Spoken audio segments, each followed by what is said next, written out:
Hi everyone, कैसे हैं आप सभी लोग। Sir welcome you all on this beautiful channel of Unacademy NEET. और उम्मीद करता हूं कि काफ़ी बढ़िया तरीके से आप लोगों की पढ़ाई चल रही होगी। एंड बस लगे रहना यार हर दिन, ठीक है, हर वक्त हर समय, तो हम हमेशा जो है हमारे मंजिल की तरफ पहुंचते चले जाएंगे। और उसी सिलसिले में, उसी कड़ी में आज हम करंट इलेक्ट्रिसिटी में नेक्स्ट लेक्चर पर बात करें, that is heating effect of electric current. एक तरह से आप इसको सेपरेट टॉपिक कंसिडर कर सकते हैं, बट पावर से रिलेटेड क्वेश्चन या फिर लॉन्ग पावर ट्रांसमिशन या फिर इलेक्ट्रिकल अप्लायंसेस से रिलेटेड काफ़ी सारे क्वेश्चंस आपको देखने को मिल सकते हैं इस पर्टिकुलर टॉपिक से, ठीक है।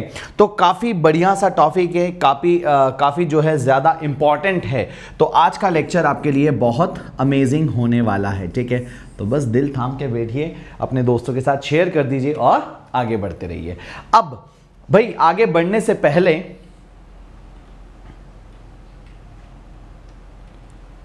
इसको क्या हुआ है, हाँ जी, आपको सारी चीजें पता ही हैं, ठीक है। तो भाई फटाफट से चैनल को सब्सक्राइब कर लेना, hit the bell icon also, so that आप घर बैठे क्वालिटी कंटेंट को एक्सेस कर पाएंगे।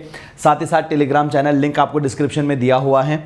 अब दोस्तों बात ये होती है कि यूट्यूब पर पढ़ रहे हैं, फ्री क्वालिटी कंटेंट आपको मिल रहा है, लेकिन लाइव एक्सपीरियंस चाहिए, एजुकेटर के साथ पर्सनल टच चाहिए। जब चाहे, जिस प्रॉब्लम के लिए चाहे, सर से बात कर सकें, लाइव इंटरेक्शन हो सके, डाउट आने पर रेज हैंड कर सके, अपनी बात को सर के साथ वॉइस चैट में शेयर कर सके। ये सारे अमेजिंग फीचर्स आपको मिलते हैं वन एंड ओनली अनअकैडमी के इस ब्यूटीफुल प्लेटफॉर्म पर। Unacademy which is unbeatable, unbelievable, unstoppable. तो आपको क्या करना है दोस्तों, if you people are planning for the plus subscription, 7 जुलाई से हमारी नई क्लासेस शुरू हो रही है संजीवनी के लिए।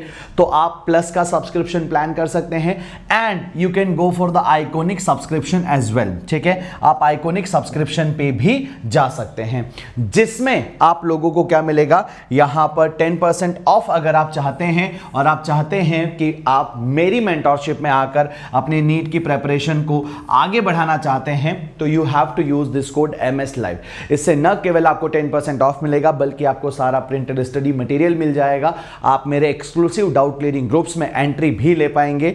एंड ट्रस्ट मी गाइस, जितने भी बच्चे संजीवनी में पढ़ रहे हैं अभी, आप उनसे पूछ सकते हैं कि उनकी फिजिक्स की क्लासेस किस लेवल पर हो रही है। किलो विजुअलाइजेशन, लाइव क्लास डेमोन्स्ट्रेशन के साथ हम प्लस पर पढ़ाई करते हैं। तो ये सारे फीचर्स का बेनिफिट लीजिए और फटाफट अपनी पढ़ाई को शुरू करें, है ना। तो क्या बात करने वाले हैं हम, heating effect of electric current पर चर्चा होगी। पावर एंड इलेक्ट्रिकल अप्लायंसेस पर मेन हमारा कंसंट्रेशन होगा। तो सबसे पहले जरूरत क्या है, बढ़िया सी एक कॉपी लेकर आइए और हाथ में लेकर बैठिए पेन, ठीक है। और सर करिए शुरू मेरे साथ लिखना। एक एक चीजें मैं आपको लिखवाता चला जाऊंगा और आप उन्हें कंप्लीट करते चले जाएंगे, ठीक है जी। चलो, तो यहां पर हमारी कहानी की शुरुआत हो जाती है, heating effect of electric current. देखो, अगर हमारे पास इस तरह का यहां पर कोई एक रेजिस्टेंस है ना, अगर हमारे पास यहां पर कोई एक रेजिस्टेंस है R, और अगर हमने यहां पर लगाई है कोई एक बैटरी, बच्चों यहां पर क्या लगाई हमने, कोई एक बैटरी। अब ये बैटरी क्या करेगी, ये जो बैटरी है ना, इस बैटरी में कुछ केमिकल चेंजेस होंगे, और उन केमिकल रिएक्शंस के चलते ये जो बैटरी है ना, इस कंडक्टर के अक्रॉस इलेक्ट्रॉन्स को फ्लो होने के लिए मजबूर करेगी, ठीक है। This battery will do some work so that charge can flow from the conductor, या charge can flow within the conductor in a definite direction. तो यहां से क्या होगा, यहां से एक पर्टिकुलर चार्ज जो है पर यूनिट टाइम यहां से फ्लो करता रहेगा dq ऐसे, जिससे क्या बनेगा बच्चों, जिससे बनेगा हमारा इलेक्ट्रिक करंट। एवरीबॉडी क्या बनेगा sir, electric current which is nothing but rate of flow of charges dq divided by dt। और करके आप लिख सकते हैं, इस dq को हम लिखेंगे I dt। क्या लिखेंगे दोस्तों, this dq can be written as I dt। चलो, बढ़िया बात है। अब जो कुछ भी बैटरी यहां पर वर्क कर रहा है, तो क्या होगा, ये जो रेजिस्टेंस है ना, इस रेजिस्टेंस में there is some part of energy in the form of heat. बच्चों यहां पर क्या होगा, इस पर्टिकुलर रेजिस्टेंस में there will be some energy as the part of heat, या अगर आप यहां पर थोड़ा सा एक्सपीरियंस करें तो बहुत देर तक जब इसमें करंट फ्लो होता रहेगा तो ये जो आपका रेजिस्टेंस है, ये रेजिस्टेंस क्या हो जाता है बच्चों, गर्म हो जाता है, हीट अप हो जाता है। तो यहां पर एनर्जी स्टोर्ड क्या लिखेंगे हम, यहां पर एक बढ़िया सी बात लिख रहे हैं कि सर जो एनर्जी स्टोर हो रही है, एनर्जी स्टोर्ड या एनर्जी डिसिपेटेड, ज्यादा सही शब्द होगा एनर्जी डिसिपेटेड, है ना। एनर्जी डिसिपेटेड कहां पर, तो आप बोलेंगे sir energy dissipated in resistance, ठीक है, in resistance is given as, क्या लिखोगे, तो लिखेंगे sir du is equal to dq into में क्या हो जाएगा, potential difference across the ends of the resistance. Yes, electrostatics याद आ रहा है, U is equal to Q into में V। बहुत बढ़िया सर, Q को हम क्या लिख सकते हैं सर, I dt लिखा जा सकता है and that can be your V, right, very good, बहुत बढ़िया। ओम्स लॉ के according this V can be written as IR, इसको ये लिखा जा सकता है IR, उठा के रख दिया तो यहां पर आ जाएगा sir this du is equal to, ये हो जाएगा सर आपका I इंटू में dt और ये हो जाएगा आपका IR। अगर आप यहां पर इंटीग्रेट करेंगे तो total energy dissipated, total energy dissipated in the form of heat बच्चों, ये H क्या रिप्रेजेंट कर रहा है, ये रिप्रेजेंट कर रहा है हीट को। So that would be I square R बाहर हो जाएगा, इनटू में बचेगा केवल T। समझ आ रहा है सभी लोगों को, एवरीबॉडी, कितना खूबसूरत सा कॉन्सेप्ट है, right. Energy dissipated in the resistance, du is equal to dq into में v, ठीक है। dq को हमने क्या लिखा, I dt, V is equal to I R, Ohm's law को फॉलो किया और उसके बाद सिंपली इंटीग्रेट कर दिया। अब यहां पर ये हमारे पास आ जाता है H का फॉर्मूला, क्या फॉर्मूला आ जाता है बच्चों, H का फॉर्मूला। अब इधर आ जाओ, ये जो H का फॉर्मूला आपने बनाया, ये जो H का फॉर्मूला आपने बनाया, इसको अगर आपने किया heat energy divided by time तो हम इसको लिखेंगे पावर, ये पावर हो जाएगा I स्क्वायर R, ये पावर क्या हो जाएगा दोस्तों, I स्क्वायर R हो जाएगा। और अगर आप यहां पर देखें तो आपको ये भी तो मालूम है कि sir I is equal to क्या होता है, V बाय R। इस वैल्यू को अगर मैं यहां पर प्लग इन करूंगा तो पावर का एक और फॉर्मूला बनेगा, that would be V square divided by R। ये बात भी मानते हो, ये भी एग्री करते हो, बहुत सही। चलो सारी चीजें एक एक करके यहां पर समझ में आती जा रही है, ठीक। अब अगर हम यहां पर V को, है ना, देखो यहां पर क्या है बच्चों, P is equal to I square R हो गया, ठीक है।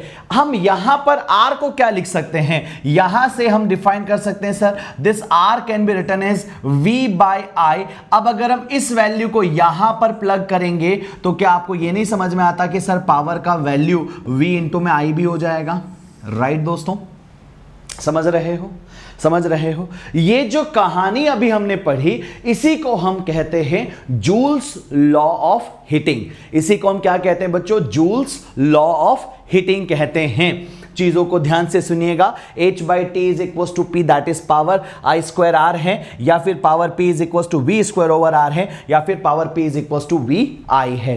अब सवाल ये उठता है कि सर पावर के आपने ना तीन फॉर्मूले बता दिए, एक आपके पास आया I स्क्वायर R, एक आपके पास पावर का फॉर्मूला आया V square divided by R, एक आपके पास पावर का फॉर्मूला आया V इंटू में I। ये तीन अलग अलग फॉर्मूलेज हैं। एग्जैक्टली कब कौन सा फॉर्मूला इस्तेमाल होने वाला है इस पर हमें थोड़ा सा ध्यान रखना है। सर तीन फॉर्मूले हैं, तीनों एक जैसे हैं, एक ही क्वांटिटी को रिप्रेजेंट कर रहे हैं, हमारे लिए कौन से काम का फॉर्मूला होगा। चलो बहुत सही क्वेश्चन है ये आप लोगों का। तो यहां पर मैं कह रहा हूं बच्चों कि ये जो पावर है ना, देखो इसमें क्या है, यहां पर करंट मल्टीप्लाई बाय रेजिस्टेंस है। ये वाला फॉर्मूला आप यूज करेंगे जब आपको करंट की इंफॉर्मेशन पता हो, या फिर आपके पास करंट कैसा होगा बच्चों, कांस्टेंट होगा। अगर करंट कांस्टेंट होगा तो यहां से आपको पता चलेगा कि पावर जो है वो डायरेक्टली प्रोपोर्शनल टू रेजिस्टेंस आ जाएगा, ठीक है। बहुत महत्वपूर्ण चीज है ये आपके लिए। दूसरी बात आप यहां पर देखोगे, this formula will be useful जब आपको पता है कि सर यहां पर वोल्टेज या तो कांस्टेंट है या फिर वोल्टेज की इंफॉर्मेशन पता है, तो यहां पर आप बोलोगे सर ये इनवर्सली प्रोपोर्शनल टू R होगा। ये वाला फॉर्मूला कब यूज करेंगे, this formula will be useful to get the current, ठीक है।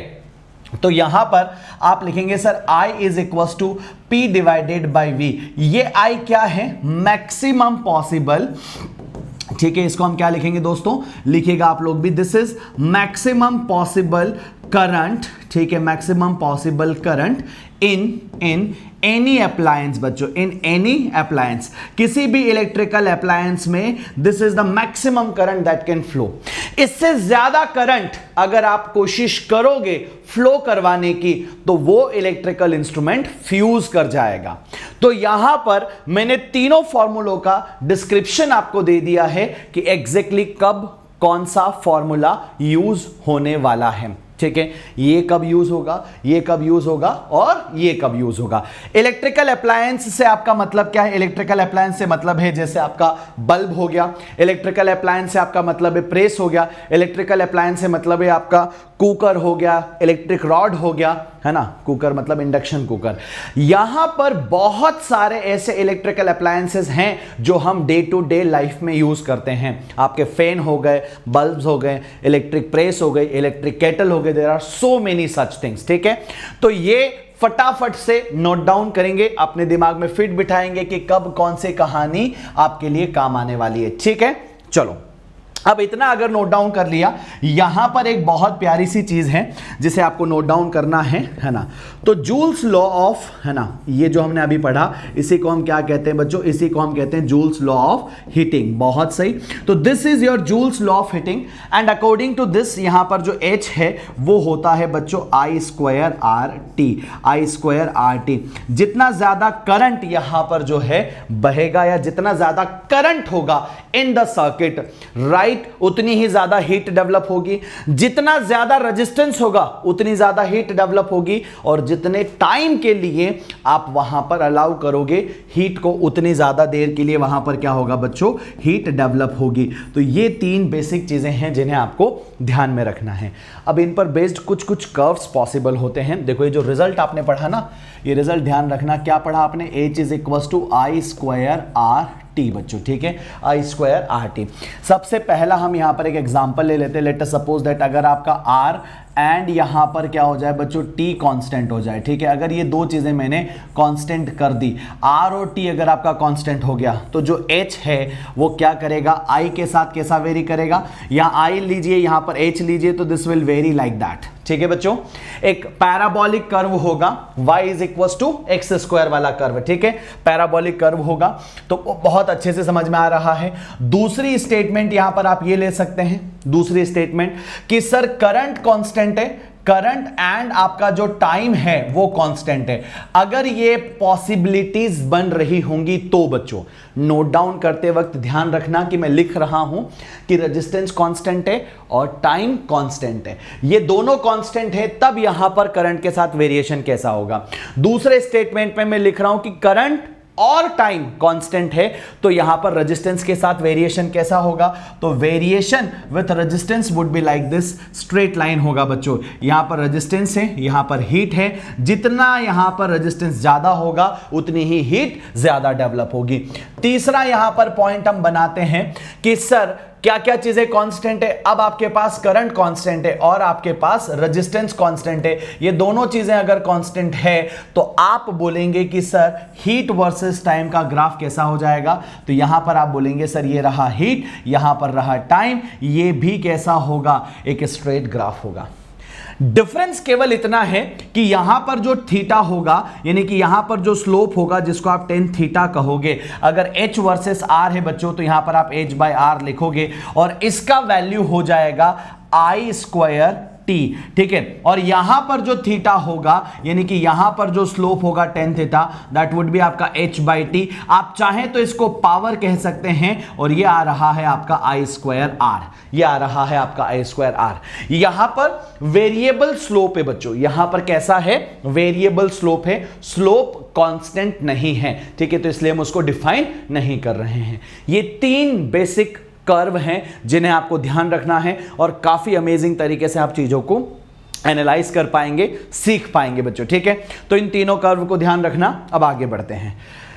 पावर हमने डिफाइन कर लिया, पावर हमने डिफाइन कर लिया, P is equal to V square over R, हमारे पास ये वैल्यू थी। ठीक है, अब आगे चलकर समझते हैं।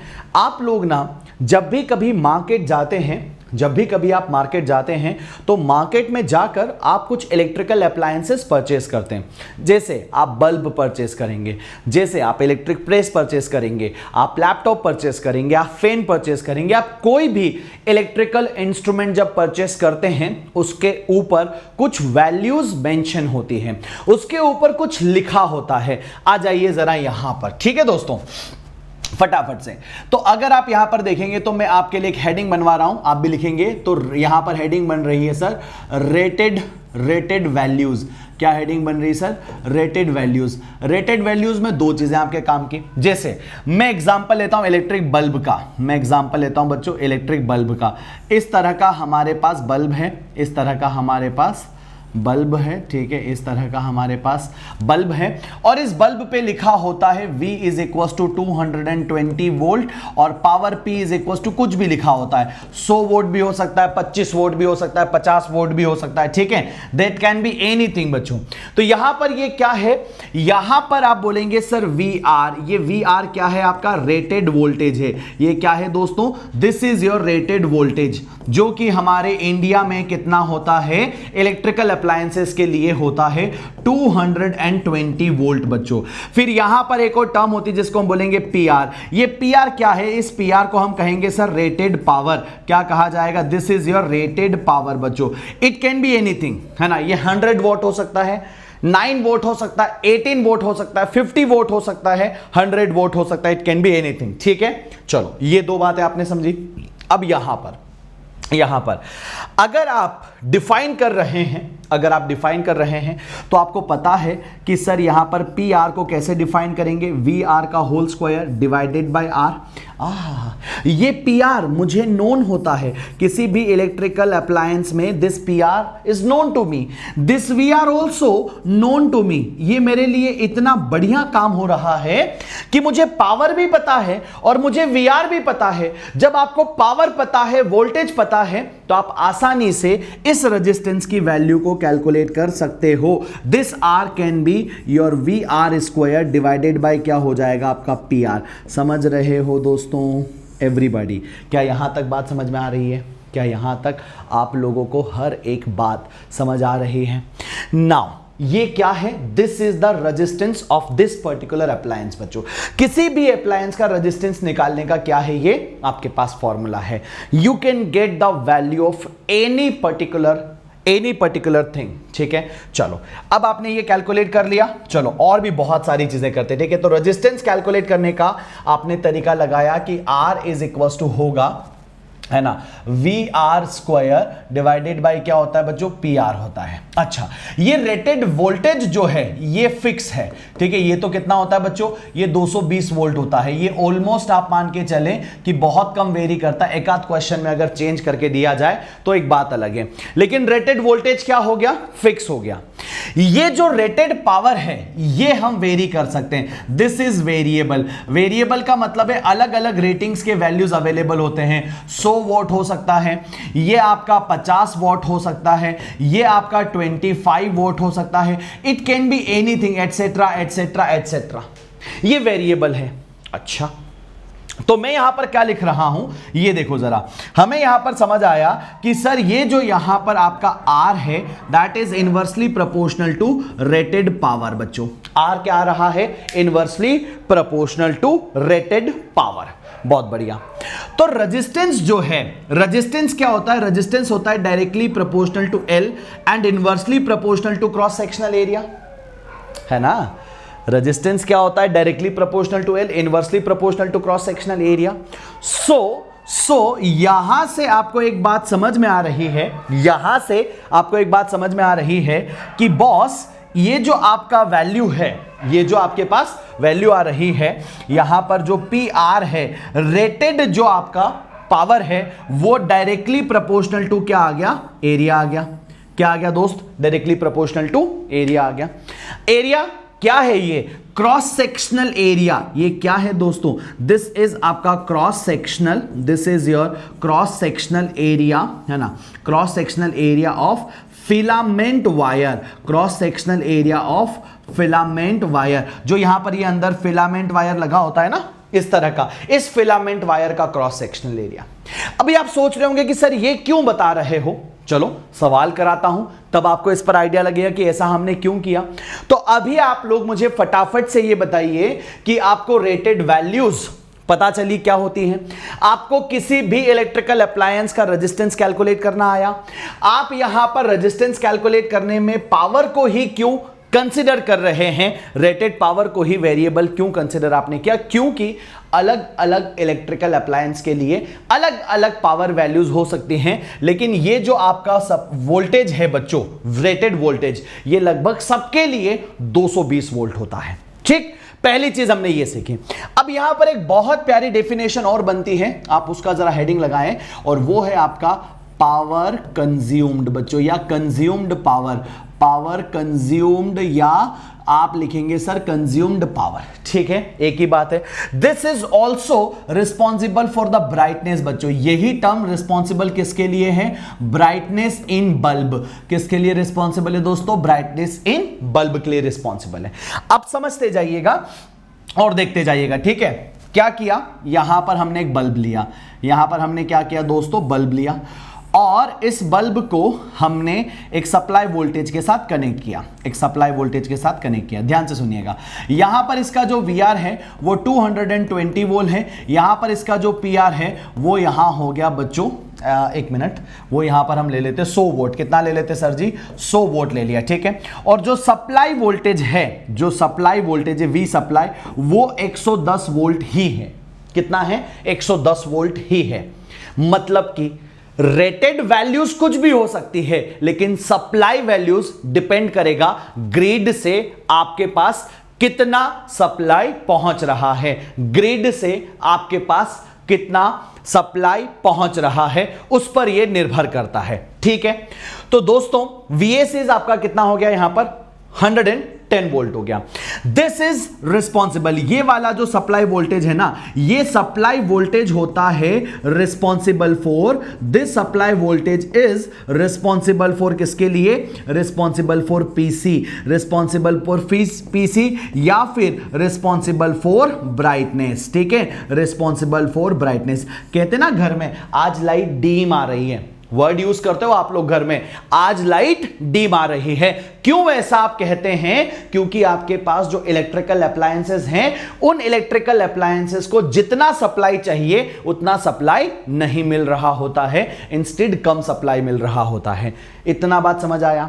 चलो, तो इस PC का वैल्यू कैसे बनाएंगे आप, इस PC को आप ऐसे लिखेंगे कि सर यहां पर कंज्यूम्ड पावर जो है वो हो जाएगा supply voltage divided by resistance of that particular bulb, और इस बल्ब का रेजिस्टेंस क्या होगा, इस बल्ब का रेजिस्टेंस तो होगा VR स्क्वायर डिवाइडेड बाय क्या हो जाएगा, PR। चलो यहां आए तो ये आपके पास फॉर्मूला बना, बट इधर आ जाओ जरा।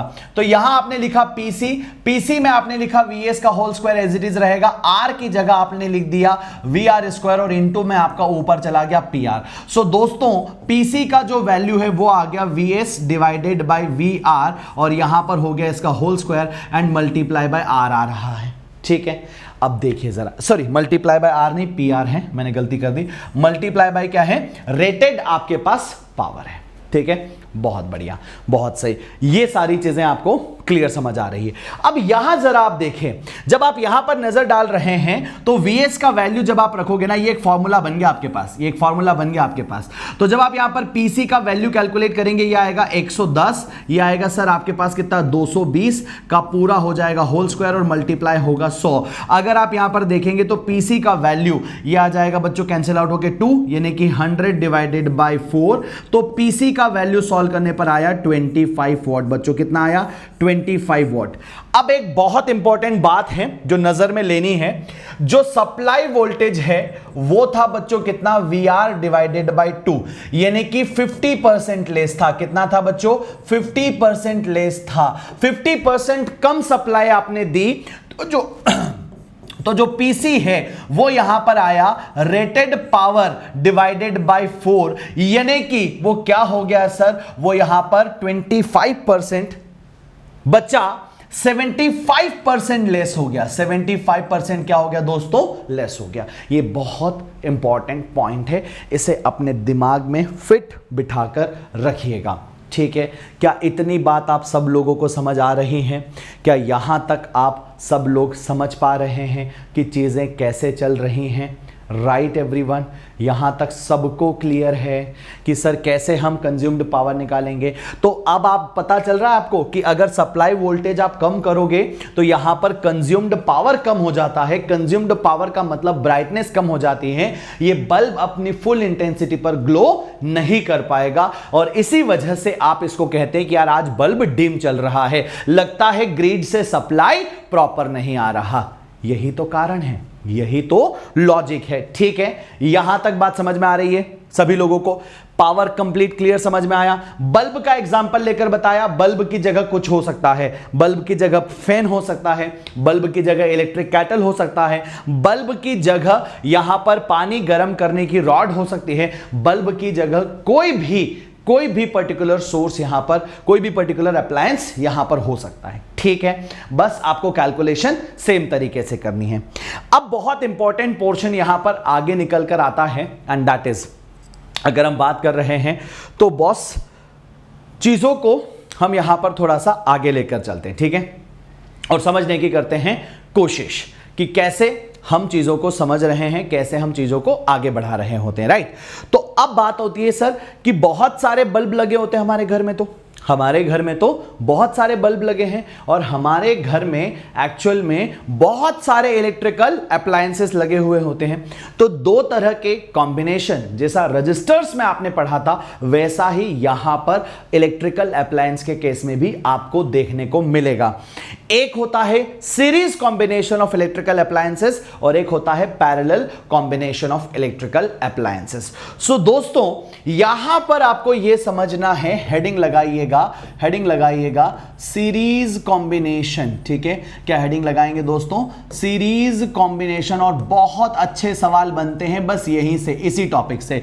सीरीज कॉम्बिनेशन ऑफ किसका बच्चों? इलेक्ट्रिकल अप्लायंसेस में। इसको EA लिख दूं चलेगा, ठीक है। और EA में भी हम ब्रैकेट में क्या लेकर चलते हैं? तो हम एग्जांपल लेकर चलते हैं बल्ब का। क्यों? क्योंकि बहुत बार जो है बल्ब के ही सवाल आते हैं। आज मैं भी ढेर सारे सवाल बल्ब के ही लेकर आया हूं, ठीक दोस्तों, बात समझ रहे हो आप? चलो बहुत अच्छी बात है। अब यहां पर देखो सीरीज कॉम्बिनेशन में आपने बात करी, इलेक्ट्रिकल अप्लायंस में आपने बात करी, तो यहां पर सीरीज कॉम्बिनेशन करते हैं सर। दो बल्ब हमारे पास है, ठीक है। एक बल्ब B1 होगा और एक बल्ब यहां पर B2 होगा। एक बल्ब B1 होगा, एक बल्ब B2 होगा, और मैं यहां पर टाइम सेव करने के लिए डायरेक्ट ऐसे B1 B2 लिखकर ऐसे कनेक्ट कर दिया, ठीक है, चलेगा। सर कुछ चीजें हैं सर, यहां पर सप्लाई वोल्टेज तो V है, इसका भी सप्लाई वोल्टेज V है, लेकिन इसका जो रेटेड पावर है वो P1 है और इसका जो रेटेड पावर है वो P2 है, and we are considering that कि P1 is more than P2, ठीक है। ध्यान से सुनना, सप्लाई वोल्टेज दोनों का सेम है ना, जो वोल्टेज दोनों के अक्रॉस सप्लाइड है बच्चों दैट इज फिक्स्ड कांस्टेंट, वो 220 वोल्ट होता है, उसमें हम कोई छेड़खानी नहीं कर रहे हैं। बट हां इनके पावर अलग अलग हो सकते हैं, ये 100 वोल्ट का बल्ब हो सकता है, ये 50 वोल्ट का बल्ब हो सकता है, ठीक है। चलो सीरीज कॉम्बिनेशन है, अब बढ़िया तरीके से बस सुनते चलेंगे। अगर सीरीज कॉम्बिनेशन है तो क्या बोलोगे? सीरीज कॉम्बिनेशन है तो सर यहां पर हमको एक बात समझ में आ गई कि करंट कांस्टेंट होगा। क्या कांस्टेंट होगा बाबूजी? करंट कांस्टेंट होगा। यस और नो एवरीबॉडी? करंट कांस्टेंट होगा। मैं आपसे पहला सवाल तो ये पूछ रहा हूं, I am asking first question to you कि which bulb will glow more? बच्चों यहां पर मेरा पहला सवाल है विच, है ना, विच बल्ब विल ग्लो मोर, ठीक है। विच बल्ब विल ग्लो मोर, कौन से बल्ब की जो ब्राइटनेस है वो ज्यादा होगी, कौन से बल्ब का जो है यहां पर पावर कंजम्पशन ज्यादा होगा, जिसका रेटेड वैल्यू ज्यादा है या जिसका रेटेड वैल्यू कम है? B1 होगा या B2 होगा? ऑप्शन ए B1 होगा या ऑप्शन बी B2 होगा? थोड़ा सा सोचकर जवाब दीजिएगा, वीडियो को पोस्ट करिएगा और दिमाग लड़ाइए थोड़ा सा, और मेरे साथ आंसर को मैच करना, ठीक है। आंसर को मेरे साथ मैच करवाना। यहां ऐसा है दोस्तों, यहां ऐसा है कि B1 और B2 की जब हम बात कर रहे हैं, पावर का जो फॉर्मूला आप यूज करेंगे ना, that power consumed power PC must be लिखना चाहिए कि सर I स्क्वायर R होगा, जहां पर ये I स्क्वायर क्या हो जाएगा, कांस्टेंट हो जाएगा, क्योंकि तो दोनों में सेम है। तो मैं लिखूंगा कि सर जो PC है ना वो डायरेक्टली प्रोपोर्शनल टू रेजिस्टेंस होगा। अब देखो ऐसा है कि यहां पर रेजिस्टेंस जो है वो क्या होता है, रेजिस्टेंस होता है सर रेटेड वोल्टेज का whole square divided by rated power होता है। अब अगर आप R1 को डिफाइन करोगे तो R1 तो हो जाएगा V स्क्वायर डिवाइडेड बाय यहां पर P1, एंड अगर आप यहां पर क्या करोगे R2 को डिफाइन करोगे तो ये हो जाएगा sir ji V square divided by P2। तुम्हें ये बात पता है कि P1 ज्यादा है और P2 कम है, तो अगर P1 ज्यादा है और P2 कम है तो डेफिनेटली रेजिस्टेंस R1 क्या होगा, कम होगा, ठीक है, किससे, रेजिस्टेंस R2 से। और अगर रेजिस्टेंस R1 कम है तो हमारा consumed power directly proportional to resistance आ रहा है, यानी कि PC1 जो है वो लेसर देन होगा PC2 से। एवरीबॉडी, PC1 जो है वो लेसर देन होगा PC2 से।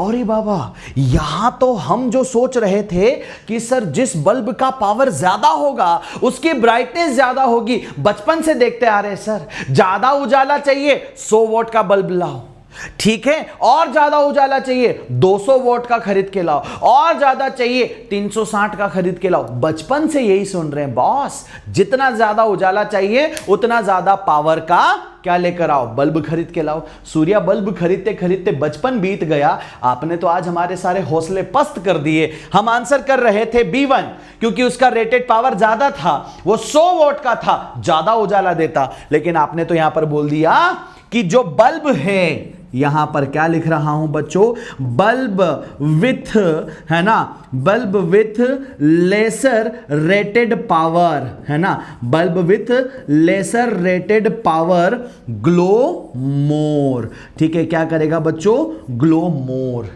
कब, इन सीरीज कॉम्बिनेशन, ये बहुत जरूरी है, ठीक है, इन सीरीज कॉम्बिनेशन, ये डिफाइन करना पड़ेगा। ये कहानी केवल सीरीज कॉम्बिनेशन में होगी, हर जगह देखने को नहीं मिलेगी। एक बहुत प्यारा नोट पॉइंट है, खूबसूरत बोर्ड वर्क है, खूबसूरत स्लाइड्स हैं, फटाफट से नोट डाउन करते जाना। ठीक है दोस्तों, सारी चीजें यहां तक समझ आ रही है कि कैसे चल रहा है, क्या चल रहा है, सारी बातें, एक एक चीज, बहुत बढ़िया। अब आगे बढ़ते हैं, यहां से चीजों को आगे कंटिन्यू करते हैं। अब देखते हैं कि सर और क्या किया जा सकता है, क्षमा चाहते हैं, ठीक है। अब यहां देखो, अगर दोनों बल्ब सीरीज में लगे हैं तो हम कैलकुलेट करना चाहते हैं कि भाई P इक्विवेलेंट कितना होगा, ये हमें कोई कैलकुलेट करके बता दे कि P इक्विवेलेंट कैसे कैलकुलेट किया जा सकता है।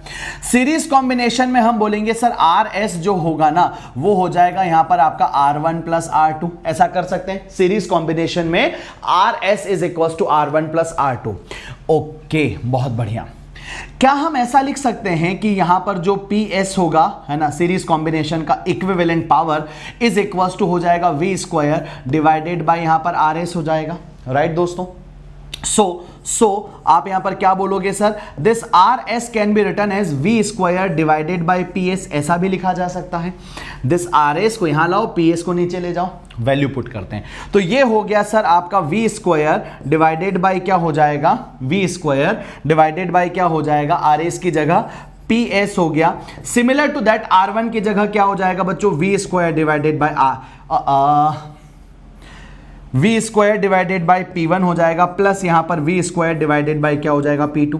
सर सारी जगह V स्क्वायर कैसे आ सकता है, अरे भाई साहब रेटेड वोल्टेजेस तो सेम होते हैं ना, और अगर रेटेड वोल्टेज सेम नहीं होंगे तो फिर क्या करेंगे, तो फिर वैल्यूज पुट अप करेंगे अलग अलग, और अलग अलग वैल्यू निकालेंगे R1 की, R2 की, फिर उन सब को जोड़कर RS निकालेंगे, फिर वो लंबी कहानी हो जाएगी। वैसा हमें यहां पर दिया हुआ नहीं है। V स्क्वायर को कॉमन करके कैंसिल आउट करेंगे तो 1 by PS is equal to क्या आ रहा है, 1 बाई P1 प्लस कितना आ गया दोस्तों, 1 बाई P2। इसी को थोड़ा सा आप ऐसे लिख लीजिए, मतलब कि ये जो PS है ना ये ऐसा आ रहा है सर P1 इंटू में P2 डिवाइडेड बाई क्या हो जाएगा सर, P1 प्लस P2 हो जाएगा। चमका सभी लोगों को, यस और नो। यहां पर एक बहुत बढ़िया स्टार पॉइंट बनता है बच्चों, अगर P1 और P2 इक्वल होकर P हो गए, यानी कि आइडेंटिकल बल्ब अगर हो गए, तो PS का वैल्यू यहां पर हो जाएगा सर P/2 कितना हो जाएगा, PS का वैल्यू दोस्तों P/2 हो जाएगा। अब एक और बहुत प्यारी बात यहां पर सुनिएगा, ठीक है। सीरीज कॉम्बिनेशन के केस में एक बहुत प्यारा नोट पॉइंट जिसको आपको अपनी जहन में फिट बिठाना है, तो कॉपी लेकर बैठे हो, लिखना मत भूलना, ठीक है। साथ साथ पढ़ते हुए इंपॉर्टेंट चीजों को अपनी कॉपी में डालते जाइए, ये आपका ज्ञान वर्धन हो रहा है। हर दिन कंसिस्टेंसी के साथ कॉपी लेकर बैठिए, पेन लेकर बैठिए, माइंड एक्टिव रहेगा, सुनते भी जा रहे हैं, लिखते भी जा रहे हैं। 100% कंसंट्रेशन के साथ पूरा 1 घंटे का लेक्चर आप यहां पर एंजॉय कर सकते हो। सो नोट पॉइंट में क्या लिखेंगे दोस्तों, नोट पॉइंट में हम यहां पर लिखेंगे, नोट पॉइंट में यहां पर लिखेंगे इफ एनी बल्ब, यहां पर क्या होगा बच्चों, if any bulb gets fuse, ठीक है, गेट्स फ्यूज्ड बच्चों, ठीक है, यानी कि बंद पड़ जाए, किसी तरह से फ्यूज्ड हो जाए, देन यहां पर हम बोलेंगे देन कंप्लीट सर्किट, यहां पर क्या करेगा, देन कंप्लीट सर्किट क्या कर जाएगा, will be break, then complete circuit will be break. बाकी सारे बल्ब अच्छे हैं, बाकी सारे बल्ब अच्छे होंगे, लेकिन एक बल्ब के फ्यूज हो जाने से सर्किट ब्रेक हो जाता है, तो आप यहां पर बोलेंगे you will get no glow बच्चों, no current will flow, circuit will be break and no current flow, no current flow, आपको सिचुएशन मिलने लगेगी कुछ इस तरह की, ठीक है। मैं डायग्राम बनाकर दिखा देता हूं बच्चों। अगर मान लीजिए यहां पर एक आपका पास बल्ब है, ऐसा ऐसा ऐसा गया, ठीक है, एक आपके पास बल्ब है, ऐसा ऐसा ऐसा गया, ठीक है, और यहां पर ये 2 बल्ब सीरीज में लगे हैं, इसमें से किसी कारण से क्या हुआ, ये वाला बल्ब आपका फ्यूज हो गया, ये वाला बल्ब आपका क्या हो गया, फ्यूज हो गया, देखो यहां पर बल्ब नंबर 1 फ्यूज हो गया। जैसे बल्ब नंबर 1 को फ्यूज किया, मैंने क्या किया, वहां पर वायर की गैप बना दी। जैसे वायर की गैप बनी हुई आपको दिख रही है, यहां से करंट सर्किट में फ्लो करके वापस आएगा ही नहीं। इस जगह पर अगर आप ध्यान से देखोगे तो आपको दिख रहा है सर्किट ब्रेक हो चुका है। यहां पर क्या हो गया बच्चों, यहां पर आपका सर्किट ब्रेक हो चुका है। क्या आपको नजर पड़ रही है एवरीवन, क्या आपको ऐसा दिख रहा है दोस्तों, राइट?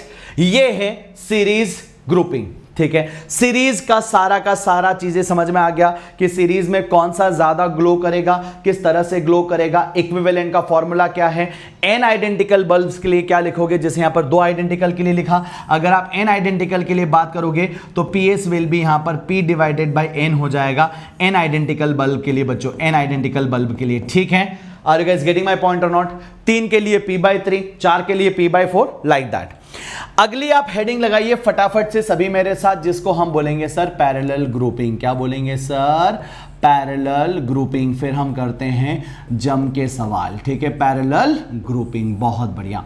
पैरेलल ग्रुपिंग ऑफ किसका बच्चों? Electrical appliances. Parallel grouping of electrical appliances. Mainly हम यहां पर बात बल्ब की करते हैं क्योंकि सवाल भी बल्ब पे आते हैं। अब 2 बल्ब है आपके पास दोस्तों, 2 बल्ब है आपके पास, एक B1 है और एक आपके पास B2 है। 2 बल्ब का ही एग्जांपल लेकर हम यहां पर काम चला लेते हैं। अभी 2 बल्ब हैं जिनको हमने क्या किया, एक सप्लाई सोर्स के साथ कनेक्ट किया और ये पैरेलल ग्रुपिंग में इस तरह से कनेक्टेड है, ये पैरेलल ग्रुपिंग में इस तरह से कनेक्टेड है। इन पैरेलल ग्रुपिंग में एक बात आप यहां पर जान लो, ठीक है। अगर इसका पावर मान लीजिए P1 है और इसका पावर मान लीजिए P2 है, इसका वो यहां पर रेटेड वोल्टेज V है, इसका भी रेटेड वोल्टेज V है, ठीक है। सप्लाई वोल्टेज कुछ भी हो सकता है, डजंट मैटर, राइट, कम ज्यादा फर्क नहीं पड़ता। बट एक बात समझ में आ गई कि सर यहां पर वोल्टेज कांस्टेंट होगा, और अगर वोल्टेज कांस्टेंट होगा ना, वोल्टेज अगर कांस्टेंट होगा तो अच्छा, एक कंडीशन ये भी ले लेते हैं कि P1 is more than P2 बच्चों। अब क्या लेते हैं हम यहां पर, P1 is more than P2। तो अगर यहां पर आप देखेंगे PC, तो PC को आप यहां पर क्या लिखेंगे बच्चों? PC को आप लिखेंगे V² डिवाइडेड बाय R लिखेंगे, है ना, V² डिवाइडेड बाय R लिखेंगे। मने कि आपको यह समझ में आ गया कि जो PC है वो इनवर्सली प्रोपोर्शनल टू R है, इनवर्सली प्रोपोर्शनल टू रेजिस्टेंस है। रेजिस्टेंस हमारा क्या होता है? रेजिस्टेंस होता है V² डिवाइडेड बाय PR बच्चों। यहां पर आप बोलेंगे sir P1 is more than P2 है ना, P1 is more than P2 है। तो आप लिखेंगे सीधी सी बात की रेजिस्टेंस R1 जो है वो लेस देन हो जाएगा रेजिस्टेंस R2। तो जिसका रेजिस्टेंस यहां पर कम होगा उसका पावर कंजम्पशन क्या होगा, ज्यादा होगा। पावर कंजम्पशन ज्यादा होगा यानी कि जो बल्ब आपका B1 है वो क्या करेगा बच्चों, वो यहां पर मोर ब्राइट होगा। वो क्या होगा बच्चों, मोर ब्राइट होगा। यही तो हमें दिखता है पैरेलल ग्रुपिंग में, यही तो चीज हमें समझ में आती है। अगर हम घर की बात करें, हाउस होल्ड कनेक्शन की बात करें, तो दोस्तों हमारे घरों में जो कुछ भी इलेक्ट्रिकल अप्लायंसेस कनेक्टेड होते हैं वो सारे के सारे पैरेलल ग्रुपिंग में हैं। इसीलिए जब हम ज्यादा वोल्टेज का बल्ब खरीद के लाते हैं तो उसका उजाला हमको ज्यादा मिलता है। इसीलिए कंफ्यूजन हो जाती है जब हमसे पूछा जाता है सीरीज के केस में कि बताओ B1 का ग्लो ज्यादा होगा या B2 का ग्लो ज्यादा होगा। तो कंफ्यूजन क्यों होता है, क्योंकि बचपन से हम लोग देखते आ रहे हैं ये सिचुएशन। ये इसलिए क्योंकि हमारे घरों में किस तरह की कंडीशन है, पैरेलल ग्रुपिंग का कॉम्बिनेशन है। क्यों पैरेलल ग्रुपिंग का कॉम्बिनेशन है, क्योंकि पैरेलल ग्रुपिंग में आप अगर कोई आपसे पूछेगा कि बताइए P इक्विवेलेंट क्या होगा, है ना, इसके लिए सुनो जरा। P इक्विवेलेंट निकालने का काम हम यहां पर थोड़ा सा करते हैं। तो आप लिखेंगे sir 1 divided by RP is equal to 1 divided by R1 plus हम लिखेंगे बच्चों 1 डिवाइडेड बाय R2। चलेगा ऐसा? पैरेलल ग्रुपिंग में रेजिस्टेंसेस का कॉम्बिनेशन इसी तरह से लिखा जाता है। बहुत सही। तो यहां पर दोस्तों आप लिखेंगे सर PP पैरेलल ग्रुपिंग का इक्विवेलेंट, यहां पर वैल्यू वुड बी क्या हो जाएगा sir, V square divided bye आप यहां पर क्या लिखेंगे RP।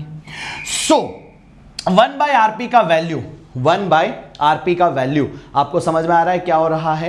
1 बाय RP का वैल्यू आपको समझ में आ गया कि सर 1 डिवाइडेड बाय RP जो है वो हो जाएगा यहां पर आपका PP divided by V square, PP divided by V square. तो मैं यहां पर लिखूंगा कि सर ये हो जाएगा PP, है ना, डिवाइडेड बाय क्या हो गया हमारा V स्क्वायर। इसी तरह से ये हो जाएगा sir P1 divided by V square और प्लस ये हो जाएगा sir P2 divided by V square. सारे बल्ब का रेटेड वोल्टेज सेम होता है दोस्तों। मैं फिर से कह रहा हूं, अगर इलेक्ट्रिकल अप्लायंसेस के रेटेड वोल्टेज सेम नहीं हुए तो फिर आप इन कैलकुलेशन को यूज नहीं कर सकते, फिर चक्कर पड़ेगा। फिर आप क्या करेंगे, एक्चुअल रेजिस्टेंसेस कैलकुलेट करो और इस फॉर्मूले में पुट करो। एक्चुअल रेजिस्टेंसेस कैलकुलेट करके पुट करना पड़ेगा। सो यहां पर समझ में आ गया कि sir PP is equal to P1 plus क्या होगा दोस्तों, P2 होगा। P1 प्लस क्या हो जाएगा सर, P2 हो जाएगा। तो यहां पर अगर n आइडेंटिकल हो, राइट, अगर यहां पर क्या हो जाए सर, n आइडेंटिकल की अगर हम बात करें, n identical bulb connected in parallel, तो आप यहां पर बोलेंगे सर PP जो है वो n टाइम्स ऑफ P होगा। PP क्या हो जाएगा, n टाइम्स ऑफ P होगा। अब समझो, इतना तो क्लियर हो गया। अब अगर एक बल्ब यहां पर क्या हो जाए, शॉर्ट पड़ जाए, अगर एक बल्ब क्या पड़ेगा बच्चों, शॉर्ट पड़ेगा, तो करंट यहां से ऊपर जाने की बजाय नीचे से होकर वापस आ जाएगा, है ना। आप इधर देखो जरा, अगर एक बल्ब यहां पर क्या पड़ेगा बच्चों, शॉर्ट अगर पड़ भी जाएगा ना, एक बल्ब अगर शॉर्ट पड़ भी जाएगा तो सारा का सारा करंट जो है, सारा का सारा करंट जो है यहां से होता हुआ ऊपर ना जाके इस बल्ब में से होता हुआ यहां पर वापस ऐसे आ जाएगा। अगर B1 जो है शॉर्ट पड़ गया तो सर्किट बंद नहीं पड़ेगा, सर्किट इनकम्प्लीट नहीं होगा, तब भी यहां पर सर्किट चलता रहेगा। ऑल्दो होगा क्या, B2 का ब्राइटनेस इंक्रीज कर जाएगा, B2 का ब्राइटनेस इंक्रीज कर जाएगा। तो अगर आपका B1 क्या हो जाए, गेट्स फ्यूज्ड, अगर किसी कारण से ये क्या हो जाए, फ्यूज हो जाएगा, तो यहां पर B2 का ब्राइटनेस जो है वो क्या होगा बच्चों, B2 का ब्राइटनेस आपका बढ़ जाएगा। क्या इतना बात समझ आ रहा है?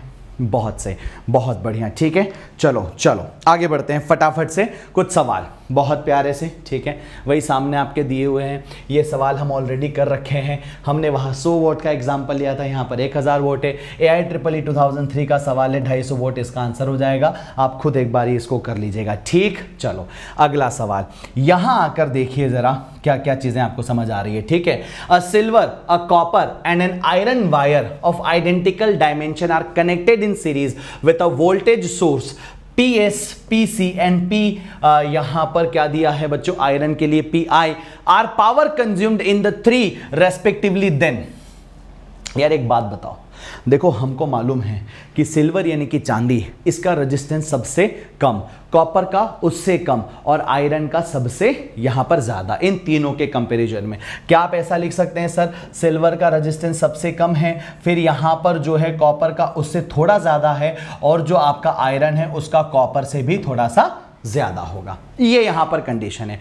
सीरीज कॉम्बिनेशन के केस में आप लोगों ने पढ़ा हुआ है बच्चों, सीरीज कॉम्बिनेशन के केस में पावर कंज्यूम्ड जो है वो डायरेक्टली प्रोपोर्शनल टू आर होगा, यानी कि जिसका रेजिस्टेंस ज्यादा होगा, जिसका रेजिस्टेंस ज्यादा होगा उसका पावर कंजम्पशन ज्यादा होगा। और अगर आप यहां पर ऑब्जर्व कर रहे हैं तो मेरे ख्याल से हमें ऑप्शन डी टिक करने में बिल्कुल भी दिक्कत नहीं होगी। ठीक है दोस्तों, हमें ऑप्शन डी टिक करने में बिल्कुल भी दिक्कत नहीं होगी। सीरीज कॉम्बिनेशन में रेजिस्टेंसेस के साथ डायरेक्टली प्रोपोर्शनल का यहां पर खेल होता है। Identical dimension and connected in series, यानी कि एल सेम है, ए सेम है, केवल और केवल रेजिस्टिविटी पर डिपेंड कर रहा है आपका रेजिस्टेंस, और यहां पर यह सीरीज आपको देखना था। ठीक है, चलो आगे बढ़े। बहुत बढ़िया।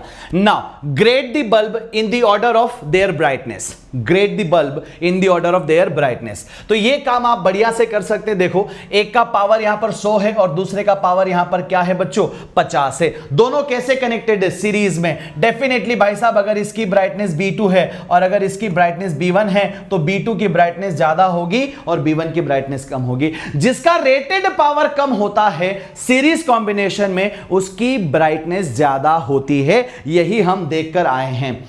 अब देखो जरा यहां पर एक सवाल पूछा है, 4 आइडेंटिकल बल्ब 100 वॉट और 220 volts are connected across a battery, the power consumed by them is, power consumed by them is. Identical है, अच्छा ये आर होगा, ये भी आर होगा, ये भी आर होगा और ये भी आर होगा।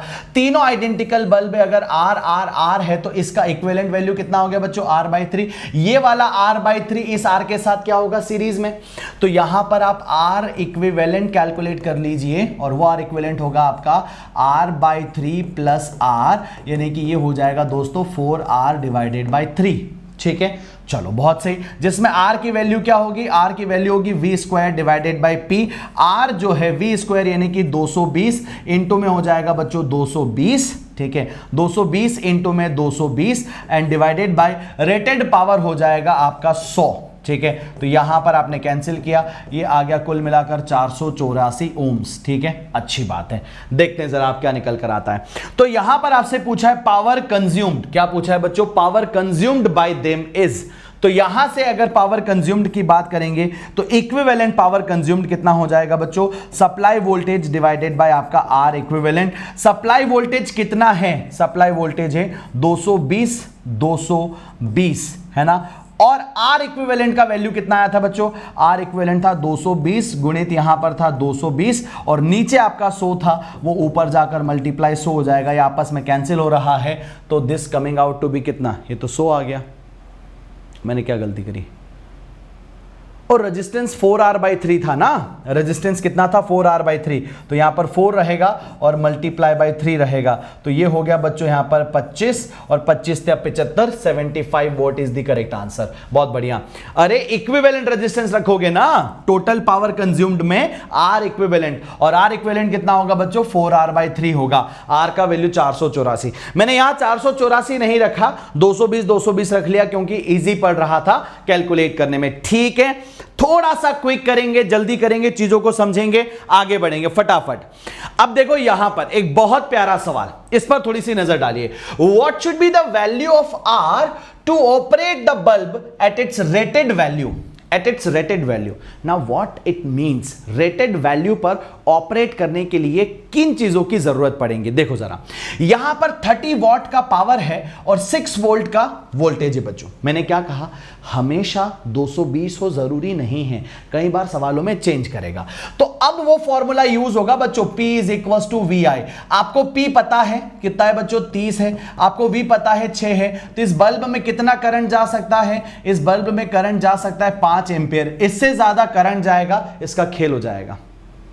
ठीक, टोटल 126 वोल्ट था, अगर इसके अक्रॉस 6 है तो इसके अक्रॉस 20 होगा। अब यहां पर जाने वाला करंट हमको पता चल गया 5 एंपियर, तो इसमें जाने वाला करंट हमको पता चल गया। वोल्टेज हमको पहले से पता है, आर की वैल्यू निकालनी है, आर होगा boss V divided by I। ये हो गया सर 120 डिवाइडेड बाय 5। समझ में आ गया क्या?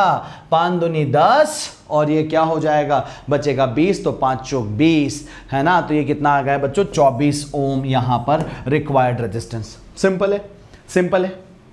क्या किया, जो भी इलेक्ट्रिकल अप्लायंस हैं, एक तरह से यहां पर यह भी बोल सकते हो कि this is the fuse wire, या आप फ्यूज बोल सकते हो इसको। ये वो वैल्यू ऑफ रेजिस्टेंस है जो इस अप्लायंस को सेफ रखेगा, सुरक्षित रखेगा, इसको बर्न नहीं होने देगा। ठीक है, चलो आगे बढ़ते हैं।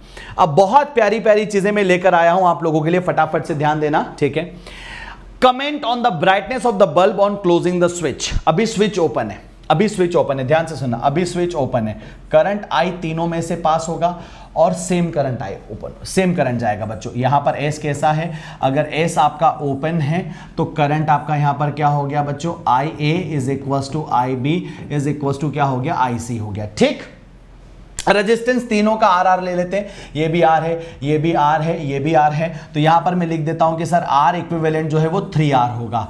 बहुत बढ़िया।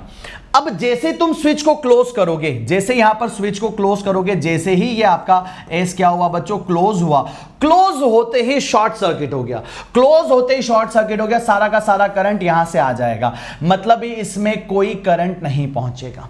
There won't be any current in C, मतलब यहां इसका होना ना होना कोई फर्क नहीं पड़ेगा। तो राइट, आप यहां पर क्या बोलोगे, सी क्या हो जाएगा बच्चों, इनसिग्निफिकेंट हो जाएगा। सी को निकालकर फेंक दो, कोई काम का नहीं है। तो इसका मतलब है करंट जो है आई ए और आई बी में क्या होगा, सेम होगा, और जो आर इक्विवेलेंट है वो 2R हो जाएगा।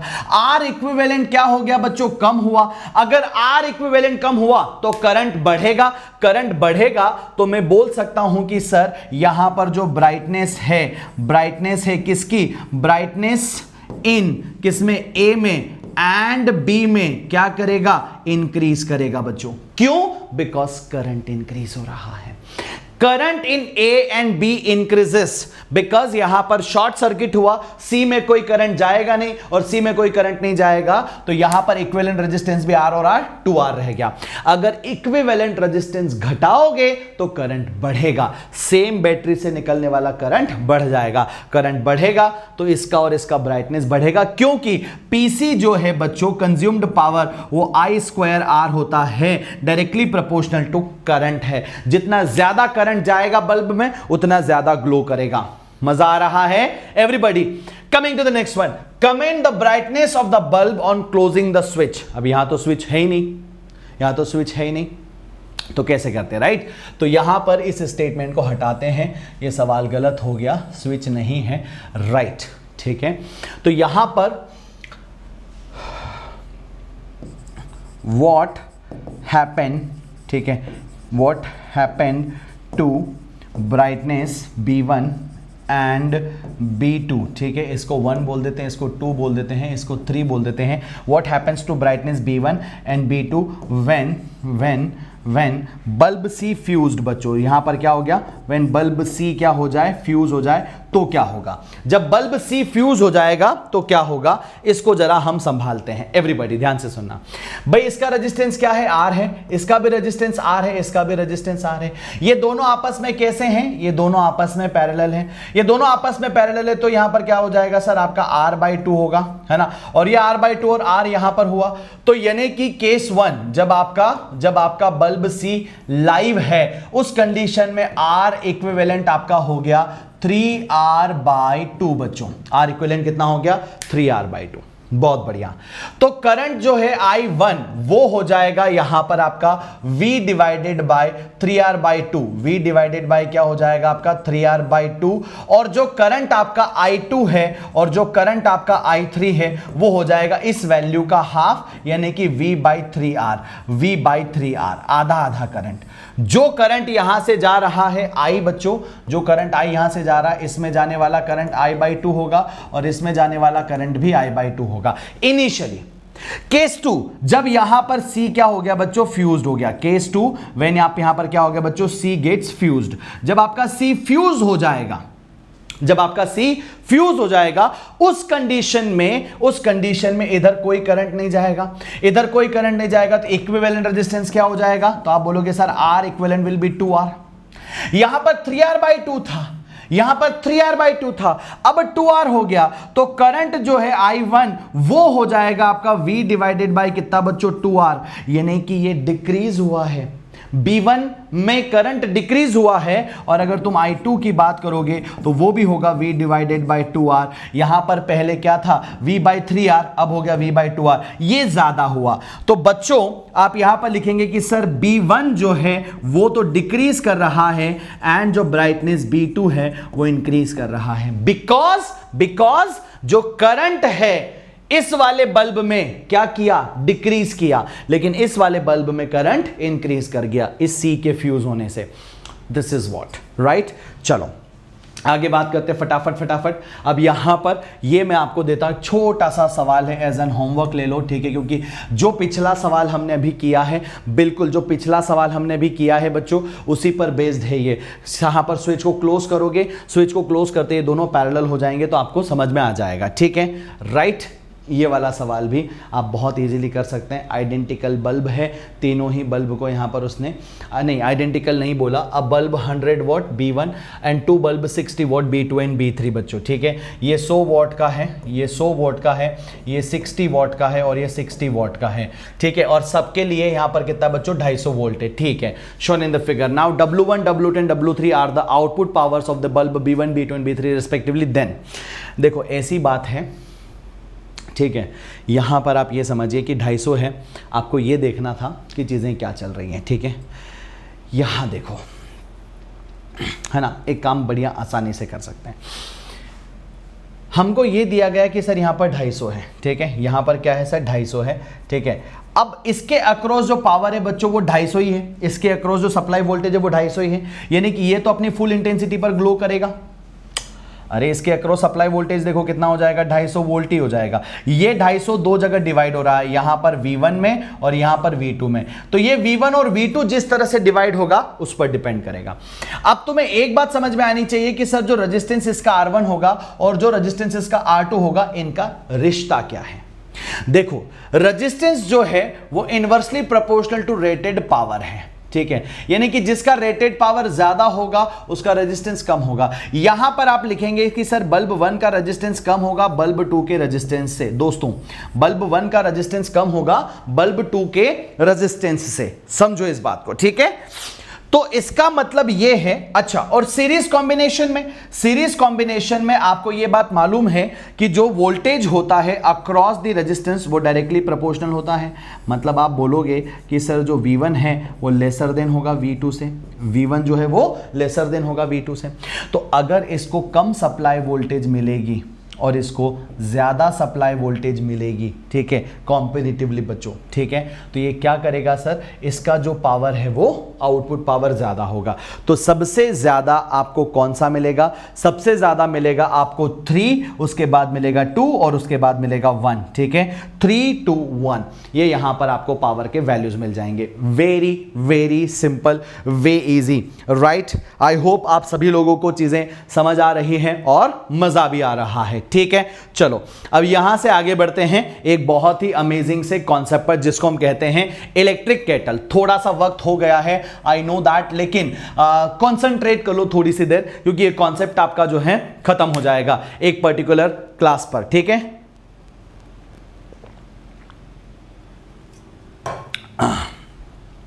चाय गरम करते हैं, दूध गरम करते हैं या पानी गरम करते हैं, इलेक्ट्रिक केटल का इस्तेमाल होता है।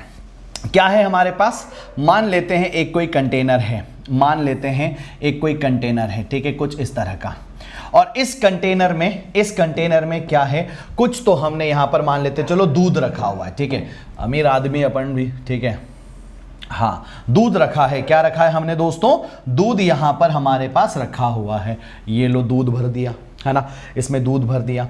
अब यहां पर जो हमारी इलेक्ट्रिक केटल है, यहां पर जो हमारी इलेक्ट्रिक केटल है, उस केटल की कॉइल यहां पर है बच्चों, उस केटल की कॉइल यहां पर आपको इस तरह से, उस केटल की कॉइल यहां पर नजर आ रही है। ठीक है, ये केटल की कॉइल है जो यहां पर इस तरह से कनेक्टेड है, केटल की कॉइल है जो यहां पर इस तरह से कनेक्टेड है, कहीं किसी वायर से, प्लग से। ठीक है, कहीं किसी वायर से, प्लग से। अब क्या होगा, ये जो केटल है, ये जो केटल है यहां पर कहीं पर मान लीजिए आपने इसको क्या किया, आपने इसको कहीं पर ऐसे प्लग इन कर दिया। ठीक है, आपने कहीं पर इसको ऐसे प्लग इन कर दिया, प्लग लगा हुआ है। ठीक है, पावर के साथ। अब इसका कुछ ना कुछ पावर होगा, इसका कुछ ना कुछ पावर होगा। अच्छा, पावर क्या होता है? ऑब्वियस बात है भाई, पावर होता है heat energy per unit time. ठीक है, पावर है इस इलेक्ट्रिक केटल का 1000 वोट का होगा या 2000 वोट का होगा या कुछ भी। तो बच्चों ये क्या करेगी, ये यहां पर हीट रिलीज करेगी, ऐसे ये हीट रिलीज करेगी। ठीक है, ये रॉड क्या करेगी, ऐसे हीट रिलीज करेगी। और ये हीट कौन एब्जॉर्ब करेगा? ये मिल्क एब्जॉर्ब करेगा। इस हीट को ये मिल्क एब्जॉर्ब करेगा। तो यहां पर हीट जो लॉस किया जा रहा है, हीट लॉस बाय केटल, जो भी केटल क्या कर रही है बच्चों, हीट लॉस कर रही है, वही हीट क्या हो रहा है, हीट गेन्ड बाय मिल्क, वही हीट हमारा मिल्क क्या कर रहा है, गेन कर रहा है। बहुत बढ़िया, अच्छी बात है। यहां पर इतना तो हमने देख लिया।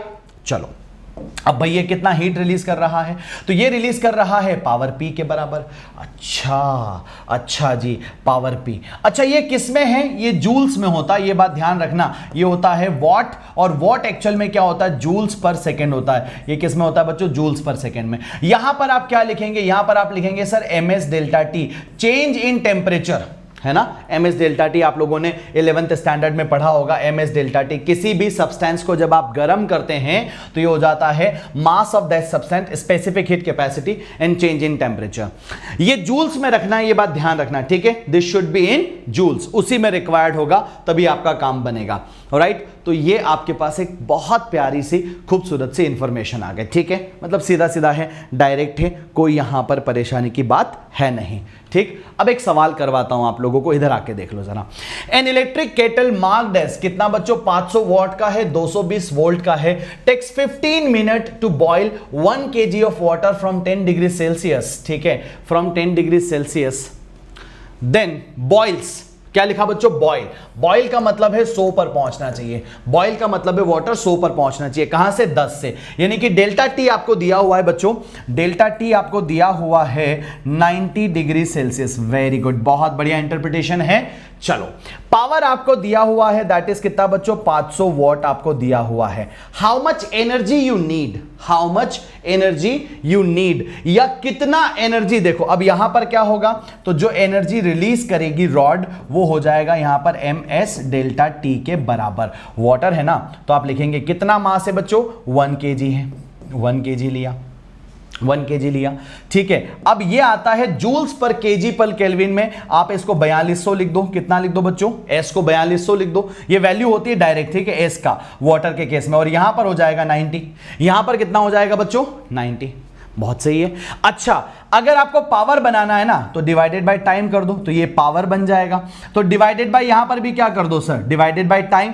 टाइम कितना, 15 मिनट, 15 मिनट यानी कि 15 मल्टीप्लाई बाय 60, तो यहां से आपने पावर बनाया। कितना आ रहा है पावर, तो ये आ जाएगा बच्चों, यहां पर 1 0 से 1 0 कैंसिल हो रहा है, और ये आ जाएगा 3 दूनी 6, दिस इज आपका 3 तरी 9, 3 पंजे 15, ये बन रहा है बच्चों 5 दूनी 10, 5 दूनी 10, मतलब कि आ रहा है 420, 420 watts. Very good, very good. Power कितना दिया, पावर एक्चुअल में रॉड का है 500 वॉट, लेकिन कितना पावर कंज्यूम हुआ, 520। तो एफिशिएंसी को क्या लिखोगे, एफिशिएंसी को लिखोगे सीधा बच्चों, इनपुट यहां पर कितना हो जाएगा, efficiency defined is very simple, कितना आउटपुट आया, 420। अवेलेबल कितना था मेरे पास, 500। सॉल्व किया सर, ऑलमोस्ट मैं यहां पर आंसर कर दूंगा 84% आ रहा है। कितना आ रहा है सर, 84% आ रहा है। क्या यहां तक सबको क्लियर है एवरीबॉडी? ठीक, अब एक और बहुत प्यारी सी चीज है, इस तरह का सवाल आता है ना, इस तरह का सवाल आता है कि एक केटल है जिसकी कॉइल 6 मिनट में पानी गर्म करती है, दूसरी केटल है जिसकी कॉइल 8 मिनट में पानी गर्म करती है, दोनों को जोड़ दिया या तो सीरीज में या फिर पैरेलल में, बताओ वो कितनी देर में पानी गर्म कर देगी। ठीक है, चलो यहां पर सुनना। एक केटल है राइट, इसके लिए टाइम मान लीजिए T1 है और यहां पर दूसरी केटल है, सीरीज में लगा रहा हूं पहले में, यहां पर इसके लिए टाइम T2 है, पहले सीरीज में। ठीक है, अलग अलग दो यहां पर कॉइल्स हैं, अलग अलग दो यहां पर कॉइल हैं, एक कॉइल के लिए टाइम T1, दूसरे कॉइल के लिए टाइम T2। पावर को जब आप डिफाइन करते हो ना तो वो होता है H/T। पावर को जब आप डिफाइन करते हो वो क्या होता है दोस्तों, H/T होता है। वेरी सिंपल, ठीक है, बहुत सही। अब यहां पर आप एक चीज बोलोगे, ये है क्या? This is the heat energy बच्चों, ये क्या है? Heat energy. अब आप ये समझ लीजिए कि जब यहां पर ये सीन है तो आप यहां पर क्या लिखेंगे sir, RS is equal to क्या हो जाएगा आपका, R1 प्लस R2 हो जाएगा, R1 प्लस R2 हो जाएगा। सेम कॉन्सेप्ट को जब आप यहां पर अप्लाई करने जाते हैं in terms of like R को, ठीक है, तो R is equal to in terms of P लिखोगे ना, तो यहां पर अच्छा एक चीज आपको ये भी पता है कि सर H क्या होगा आपका, H कांस्टेंट होगा। H कांस्टेंट होगा तो टाइम यहां पर क्या हो जाएगा बच्चों, जो टोटल टाइम होगा ना TS, that would be T1 plus T2 हो जाएगा। टोटल टाइम क्या हो जाएगा sir, T1 plus T2 series combination में। और वहीं अगर आप यहां पर क्या बात करोगे सर, पैरेलल ग्रुपिंग की, यहां पर अगर टाइम T1 है, यहां पर अगर आपका टाइम क्या है सर, T2 है। पैरेलल ग्रुपिंग में अगर आपने लगाया, बड़ा सिंपल सा खेल है, आपको यह देखना है कि सर यहां पर H कांस्टेंट नहीं रहेगा, H कांस्टेंट नहीं रहेगा, RP जो है वो यहां पर हो जाता है सर आपका R1 into R2 and whole divided by R1 plus R2। Similar to that अगर आप यहां पर लिखेंगे सर TP को, सो दैट वुड बी हो जाएगा T1 इंटू T2 और नीचे हो जाएगा सर आपका T1 प्लस T2। ठीक है, वेरी सिंपल रिलेशनशिप है बच्चों, बस केवल इसका यूज किया है और कोई बात नहीं। ठीक है, इसका यूज किया है और कोई बात नहीं। तो अगर यहां पर आप सवाल की बात करें कि 6 मिनट लग रहा है एक कॉइल को, 8 मिनट लग रहा है दूसरी कॉइल को, if they are connected in series तो यहां पर टोटल टाइम हो जाएगा सर 6 प्लस 8, डायरेक्ट आंसर आएगा 14। अगर पैरेलल में कनेक्टेड है तो आंसर आ जाएगा sir TP is equal to यहां पर 8 मल्टीप्लाई बाय 6 और नीचे हो जाएगा बच्चों 8 प्लस 6, यानी कि ये हो जाएगा सर 8 गुणित 6, नीचे हो जाएगा सर 14, 7 आएगा, 3 आएगा, 24 डिवाइडेड बाय कितना आ रहा है बच्चों, 7 तरीके 3 point something will be the answer. ठीक, 3 point something will be the answer. ये थोड़ा सा मैंने जल्दी में किया है, इसको थोड़ा सा स्पीड स्लो करके नॉर्मल से नीचे ले जाकर आप एक बारी देख लेना इसको जरा, राइट। ठीक है, तो टाइम हो चला है दोस्तों, आपको रेगुलर टाइमिंग्स पता है, 5 बजे कहानी शुरू हो रही होती है डेली। और अगर आप मुझसे लाइव क्लास एक्सपीरियंस चाहते हैं, ठीक है, तो आप संजीवनी 2022 और 2023 में MS लाइव कोड यूज करके जुड़ जाइए दोस्तों। ठीक है, आपको एक से बढ़कर एक खूबसूरत नज़ारे दिखाते हुए और लाइव क्लास एक्सपेरिमेंट करवाते हुए, हर एक कॉन्सेप्ट को सिचुएशन के साथ एक्सप्लेन करते हुए, PYQs आपसे सॉल्व करवाते हुए, बेस्ट क्लास इलस्ट्रेशन क्लास में करते हुए आपकी प्रिपरेशन को नेक्स्ट लेवल ले जाएंगे। बाय डूइंग दिस आप यहां पर 180 में से 180 सिक्योर कर सकते हैं। और ना केवल अनअकैडमी नीट की टीम बच्चों, बट कंट्री के टॉप 30-40 एजुकेटर्स यहां पर अवेलेबल है जो आपको आपकी प्रिपरेशन में हेल्प करने के लिए यहां पर तत्पर हैं। तो इतने सारे एजुकेटर्स के साथ जो कि हाईली एक्सपीरियंस्ड हैं, आप देर किस बात की कर रहे हैं? रेज हैंड करके आप बहुत सारी चीजें यहां पर पूछ सकते हैं। सो मेनी बैचेस आर यहां पर स्टार्टेड बच्चों। ठीक है, तो क्या करना है आपको, फटाफट से जब भी आप सब्सक्रिप्शन प्लान करें, आपको कोड यूज करना है यहां पर MS live to get the discount बच्चों। ठीक है, आप सारे के सारे ग्रुप्स में भी जुड़ जाएंगे, आपको स्टडी मटेरियल भी मिल जाएगा। Just do let me know after taking the subscription. आप मुझे बता सकते हैं कि भैया मैंने ले लिया है और हमने कर लिया है, डन। ठीक है, चलो ओके गाइज, तो this is all about today. Combat के बारे में आप सभी लोग जानते ही हैं, MS लाइव कोड लगाकर इसको फटाफट से अनलॉक कर लो, है ना। एंड चलो अगले लेक्चर पर हम बात करेंगे आपका जो है ammeter, voltmeter and then potentiometer and then आपका RC सर्किट्स बच्चों। इसके बाद हमारा करंट इलेक्ट्रिसिटी खत्म हो जाएगा। So thank you so much for having fun with this session. Share जरूर कर देना अपने सभी दोस्तों के साथ। So till then see ya, bye bye, take care, see you guys.